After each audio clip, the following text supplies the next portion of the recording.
289쪽에 보면 변형에서의 내적 확신과 믿음을 갖기 위해서는 인지적으로 자신의 세계를 검토하고 확인하는 작업이 필요해요. 그러니까 내가 도대체 어떤 세계를 살고 있길래 이렇게 불안해할까? 내가 어떤 세계를 살고 있길래 이렇게 두려워할까? 이렇게 해서 자기 자신을 들여다보려고 하면 우리가 꼭 직면하는 것 중에 하나가 심리적 저항이 생깁니다. 나를 들여다보려고 하면 심리적인 저항이 생겨요. 왜 그러냐면 자기를 보기 시작을 하면 자기가 여태껏 자기 자신에 대해서 생각해 놨거나 그려 놨거나 이렇게 마음속에 상상해 놓은 자기가 있잖아요. 나는 이런 사람이야. 나는 적어도 괜찮은 사람이야. 이렇게 이제 자기를 늘 생각을 해놨는데 자기를 이렇게 보기 시작을 하니까 자기 속에 문제가 있거든요. 그럼 이제 이게 자기가 생각해놨던 상상해왔던 평상시에 자기라고 믿어왔던 그 자기와 이제 자기가 발견한 자기의 문제하고의 충돌이 벌어집니다. 충돌 나겠죠? 그렇죠. 예를 들어서 나는 잘못한 거 없다 라고 늘 생각하고 살았어요. 잘못은 누가 한다? 남이 한다. 왜? 그동안에 늘 아버지가 잘못을 했기 때문에 나는 잘못 없다. 이런 사람들 많잖아요. 예. 그래서 생각해보니까 자기를 이렇게 들여다보니까 자기에게 많은 문제가 있는 걸 알기 시작을 했어요. 그러면 이제 인정하기가 싫잖아요. 그걸 인정하려고 그러면 내가 자기 아버지 같거나 자기 어머니 같거나 내가 싫어하는 사람하고 같은 사람 같은 느낌이 들잖아요. 그거 참 견디기 어렵죠. 그렇죠? 아니 우리 아버지가 그렇게 폭력을 행하는 사람이었는데 내가 그렇게 폭력을 행하는 사람이라고? 난 한 번도 누굴 때린 적이 없는데? 라고 행동적으로만 생각을 했죠. 근데 실제로 상담하다가 보면 너의 그 싸늘한 표정이 폭력인 걸 네가 아냐? 이런 걸 제가 하거든요. 본인은 폭력을 뭐만 생각했냐면 이게 때린 거, 신체적인 폭력만 폭력이라고 생각했던 거예요. 그런데 이 사람은 싸늘한 표정을 짓고 사는 사람이거든요. 뭐 하지 않으려고, 때리지 않으려고. 자기의 분노를 그런 식으로 표현을 하는 중이잖아요. 싸늘하게, 쌀쌀하게, 상대방 무시하면서 폭력 행하는 사람들 보면 아 저런 덜 떨어진 인간들 등등등 해가면서 이렇게 살아왔잖아요, 자기가. 근데 그 싸늘한 표정이 얼마나 큰 폭력인지를 본인이 모르죠. 모릅니다. 이게 폭력의 개념이 재정의가 필요하죠, 이제. 아, 이게 신체적으로 때리는 것만 폭력이 아니라 나의 이 싸늘한 표정도 엄청난 폭력이구나. 그러면 이 때리는 폭력과 이 싸늘한 표정을 짓는 나의 폭력은 어느 게 더 클까? 그죠? 그거 비교하기 시작하면은 이거 참 대답을 하기가 참 어렵죠, 그거. 내 것이 더 큰지, 저 사람 것이 더 큰지. 그동안에 나는 폭력을 안 하는 사람이라고 생각하고 살아왔는데, 아니, 내가 이런 게 이게 폭력이로구나, 이게 깨달아지기 시작하면 얼마나 가슴이 아프겠어요? 얼마나 마음이 힘들어요? 그렇잖아요? 그러니까 폭력을 행하는 아버지나 싸늘하게 사는 나나 뭐라고요? 피차? 일반이죠. 거기서 거기잖아요. 그리고 자기는 지금까지 나는 폭력 안 하는 사람, 한 번도 남 때린 적 없는 사람, 이렇게만 생각하고 늘 그렇게 믿고 살았단 말이죠. 근데 내가 이제 다시 폭력 세상 쪽으로 다시 들어가야 되잖아요. 다시 들어가야 되는데 이 두 세계가 충돌이 나죠. 내 안에 충돌이 나잖아요. 충돌이 나니까 우리는 보통 어떤 방법을 취하냐면 내가 크게 얘기하면 문제없는 사람이라는 뜻이잖아요.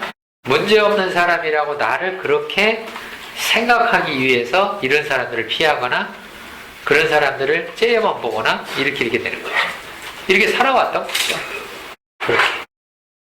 근데 이런 사람들도 종종 느낍니다. 뭘 종종 느끼냐면 자기도 불쑥불쑥 때리고 싶은 마음이 있어요. 그리고 이제 상상은 하거든요.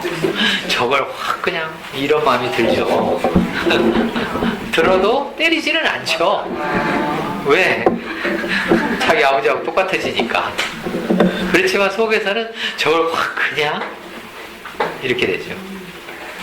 그래서 만약에 누군가가 자기가 때릴 수 있는 빌미나 조건을 제공해주면 실제로 때립니다.